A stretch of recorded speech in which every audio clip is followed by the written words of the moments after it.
एक छोटे से गांव में जहां सरसब्ज खेतों और पुरसुकून गलियों का बसेरा था, दो बहन भाई रहते थे, साइमा और फैसल।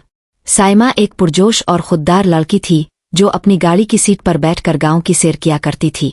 फैसल, इसका बड़ा भाई, घर के बालकोनी में अपनी कुर्सी पर बैठकर किताबें पढ़ता और दुनिया के बारे में सोचता। दोनों बहन भाई एक दूसरे से बहुत मोहब्बत करते थे, लेकिन उनके मिजाज एक दूसरे से बिल्कुल मुख्तलिफ थे। एक दिन एक छोटी सी बात पर उनके दरमियान शदीद झगड़ा हो गया। साइमा को लगा कि फैसल इसकी राय की कदर नहीं करता, जबकि फैसल समझता था कि साइमा इसकी बात को समझती ही नहीं। गुस्से और खुददारी में दोनों ने एक दूसरे से बात करना छोड़ दी।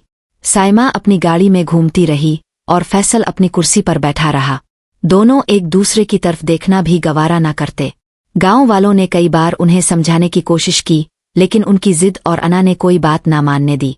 वक्त गुजरता गया, सालों साल बीत गए।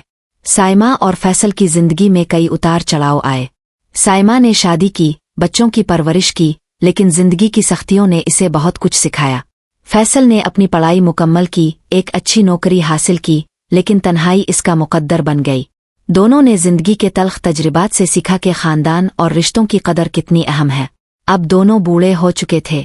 साइमा की टांगें अब इसका साथ ना देती थे। वो अपनी गाड़ी से उतर कर चल भी नहीं सकती थी।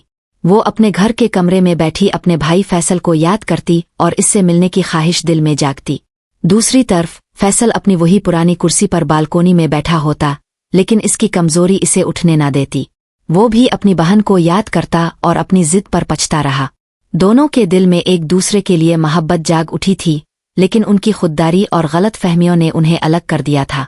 एक दिन साइमा अपने कमरे की खिड़की से बाहर देख रही थी।